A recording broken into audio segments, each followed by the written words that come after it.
Assalamualaikum warahmatullahi wabarakatuh.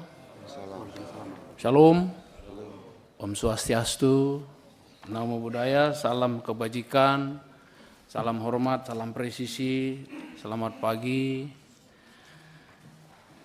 salam sehat buat kita semua. Yang kami hormati dan kami muliakan Ketua Komisi 3 DPR RI, para wakil Ketua Komisi 3 dan seluruh anggota yang hadir hari ini, anggota Komisi 3. Lebih khusus lagi ada juga Wakil Ketua MPR yang hadir dan para perwakilan mahasiswa yang hadir di atas, para pengamat, Kapolda Sulteng beserta jajarannya, Wakapolda NTT, dan seluruh jajaran yang hadir di ruang yang terhormat, di ruang Komisi 3. Pada kesempatan yang baik ini saya selaku Kapolda NTT dan seluruh jajaran Polda NTT menyampaikan rasa bangga dan mulia memasuki ruangan sidang Komisi 3 DPR RI yang mulia dan terhormat ini dan dapat bertatap muka langsung dengan anggota Komisi 3 DPR RI, di mana dalam pertemuan dan forum yang terhormat ini kami percaya akan mendapatkan banyak masukan, pembelajaran dan pencerahan dari para anggota Komisi 3 yang terhormat. Sebagai mitra kerja Polri sekaligus yang akan mengawasi, mengarahkan, memperbaiki kekurangan-kekurangan serta menyempurnakan hal-hal yang perlu diperbaiki dan disempurnakan sehingga Polri, lebih khusus Polda NTT, dalam perjalanannya nanti dapat melaksanakan tugas dengan presisi, prediktif, responsibilitas, transparansi, dan berkeadilan. Pada hari ini Polda NTT dan beberapa pejabat Polda telah berada di ruangan ini atas surat undangan rapat dengar pendapat nomor B13034 PW 0110/2024 tertanggal 24 Oktober 2024, yang dengan kesempatan ini kami dapat menjelaskan dugaan pelanggaran etik yang dilakukan oleh Ibda Rudi Soek. Pada kesempatan yang baik ini kami perkenalkan pejabat utama sedikit yang mendampingi kami dan nanti akan membantu saya untuk menjelaskan lebih detail. Ya, di sebelah kanan saya ada Wakapolda, Brigjen Pol Awi. Sebelah kanannya lagi ada Irwasda Polda NTT, ada Kabid Propam, ada Kabidkum, ada atasan Ibda Rudi Soek adalah Kayanma. Sebelumnya adalah Kapolresta Aldinan Manurung, ada Karo SDM juga, Dir Intel, Dir Reskrim Dir Reskrim Sus, Kabid Humas, dan Dir Samapta yang mewakili kami datang di tempat ini. Secara singkat kami jelaskan bahwa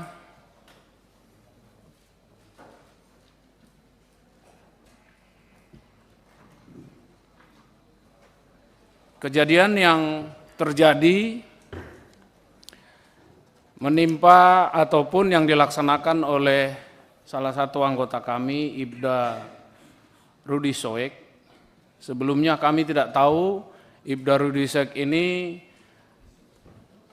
siapa sesungguhnya, tapi karena ada informasi pada saat itu yang menyatakan bahwa ada anggota Polri yang sedang melaksanakan karaoke pada jam dinas, maka Propam melaksanakan tindakan OTT dan ditemukan 4 anggota Polri, satu bernama Yohanes Suhardi, Kasat Reskrim Polresta Kupang, kemudian yang kedua Ibda Rudi Soek yang waktu itu menjabat sebagai KBO atau Kaurbin Ops Reserse Polresta Kupang, dan 2 polwan, yaitu Ibda Lucy dan Brigadir Jin. Nah, ketika ditangkap, mereka sedang duduk berpasangan.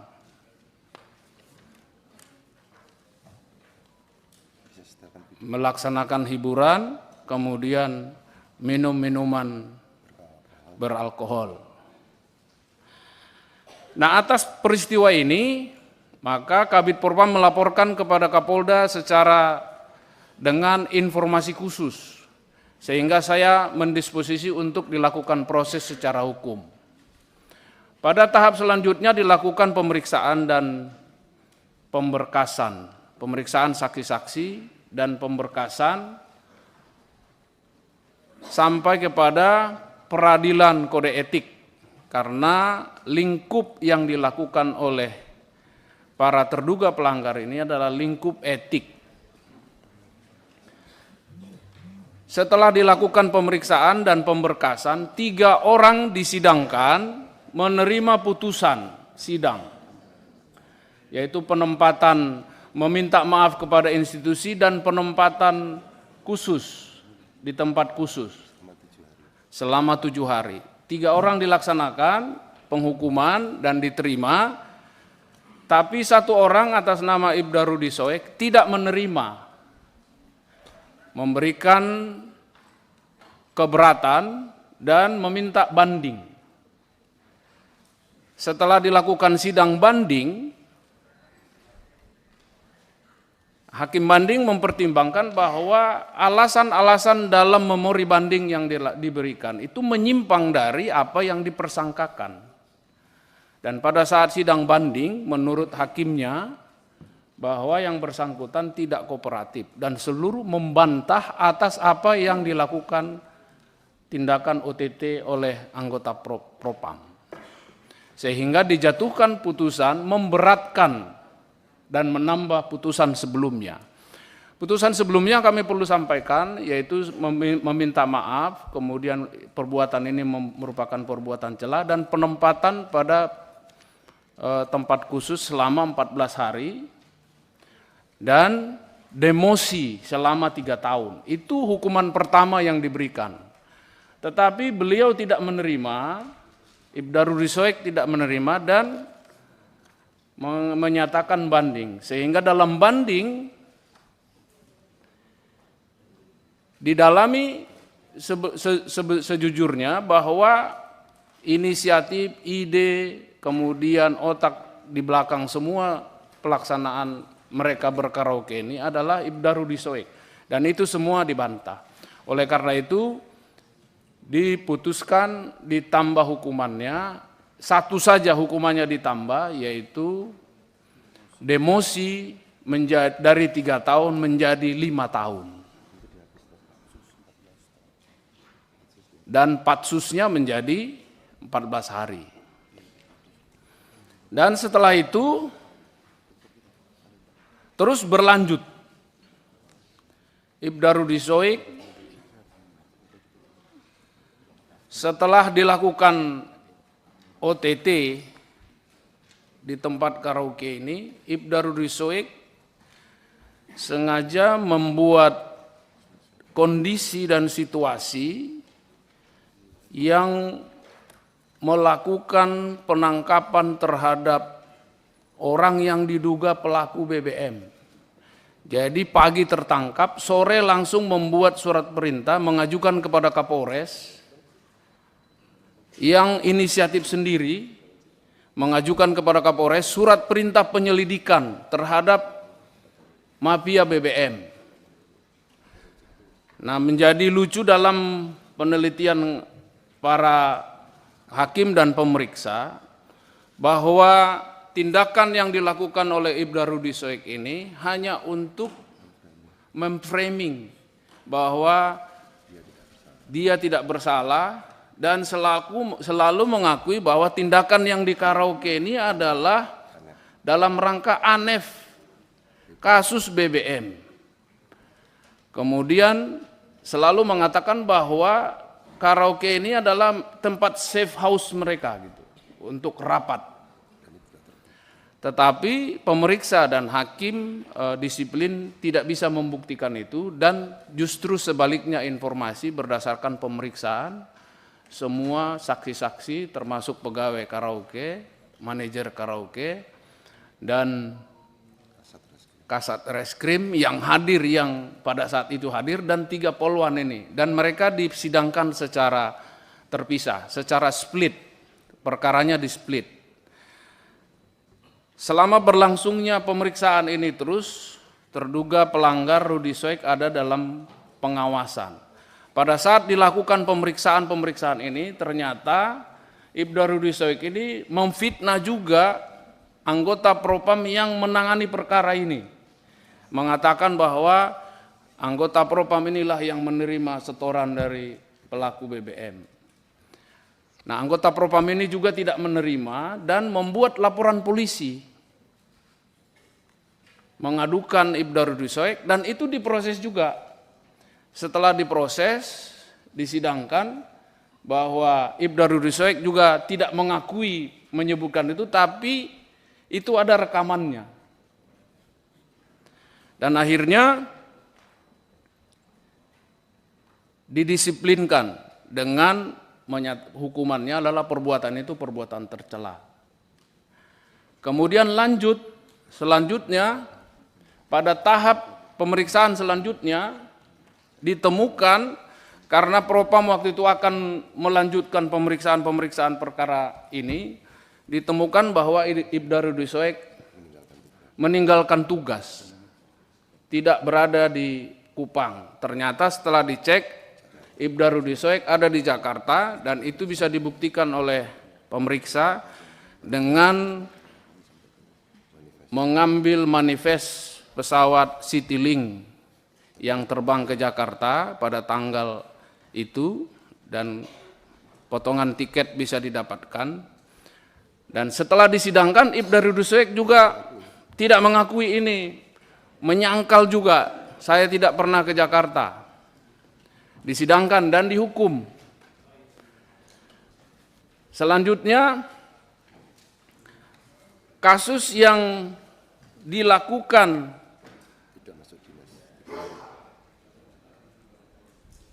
berangkat ke Jakarta itu setelah diputus, selanjutnya akan diperiksa. Ternyata dia tidak berada di kantor, dia tidak masuk berturut-turut selama 3 hari, dan itu akan menyulitkan oleh Propam untuk melanjutkan perkara ini. Dan diperiksa lagi, dibuat laporan lagi pelanggaran disiplin karena tidak masuk dinas selama 3 hari berturut-turut, dan diputuskan itu merupakan pelanggaran hukum disiplin, merupakan perbuatan tercela. Yang terakhir, yang kelima adalah laporan dari orang yang dilakukan polis lain terhadap drum kosong ini, melaporkan kepada Polda bahwa drum saya di polis lain, saya akhirnya usaha saya, nama baik saya jadi tercemar. Itu juga diproses oleh Propam, dan itulah kasus yang kelima. Pelanggaran SOP yang melakukan tindakan penyidikan tanpa administrasi penyidikan dan tanpa prosedur yang dikenakan tindakan KKEP. Dan itulah yang disidangkan dan diputuskan untuk Ibda Rudy Soek tidak layak dipertahankan menjadi anggota Polri. Kami perlu sampaikan bahwa dalam sidang Komisi Kode Etik ini, dan kami juga, saya selaku Kapolda juga merasa bahwa anggota kami di NTT ini sebenarnya sangat kurang. Kami sampai dengan sekarang masih ada di 47% dari DSPP. Kami sebenarnya sangat menyayangkan dan sangat berat untuk memberhentikan seseorang dari anggota Polri. Tetapi kalaupun sidang memberhentikan anggota Polri, itu adalah tindakan yang sangat berat dan prosesnya sangat panjang. Dan termasuk terhadap Ibda Rudy Soek sampai dengan sekarang, pada sidang awal Komisi Kode Etik bahwa Hakim Komisi Kode Etik sudah menyatakan akan memutuskan PTDH. Tetapi masih ada waktu untuk banding. Bagi Kapolda masih ada waktu 30 hari untuk mempertimbangkan, menyusun hakim-hakim yang akan menyidangkan sidang banding. Dan nanti hakim-hakim akan masih ada waktu 30 hari untuk mempertimbangkan memori banding dan berkas terdahulu apakah mereka akan memutuskan sesuai dengan putusan pertama, menguatkan atau membebaskan. Hal ini sangat tergantung daripada sikap Ibda Rudi Soek yang dalam pengamatan kita sehari-hari ataupun dalam perjalanan tugasnya bisa melaksanakan tugas dengan baik. Saya perlu sampaikan Bapak Ibu, 4 terduga pelanggar, 3 orang menerima dengan baik, atasannya dan 2 polwan kami sudah selesai melaksanakan tugas.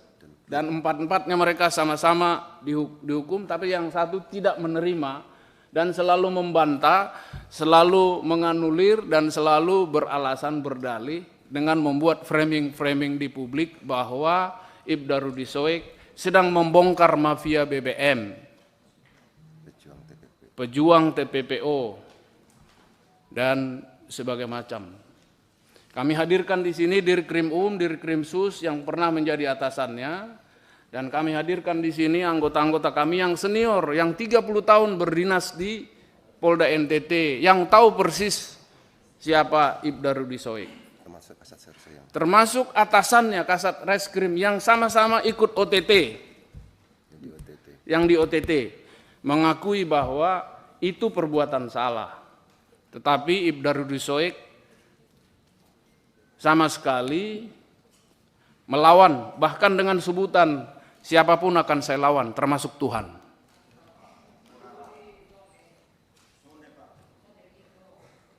Itu saya dengar perkataan baik, Pak, itu. Dan Pak, video ini nanti akan Pak Kapolda, kita putar. saya pikir sudah cukup. Terima kasih Pak. Sudah 2 kali dari waktu yang hampir 2 kali. Tadi 10 menit, Bapak 14 menit nggak apa-apa, kami toleransi karena memang banyak hal yang ingin disampaikan.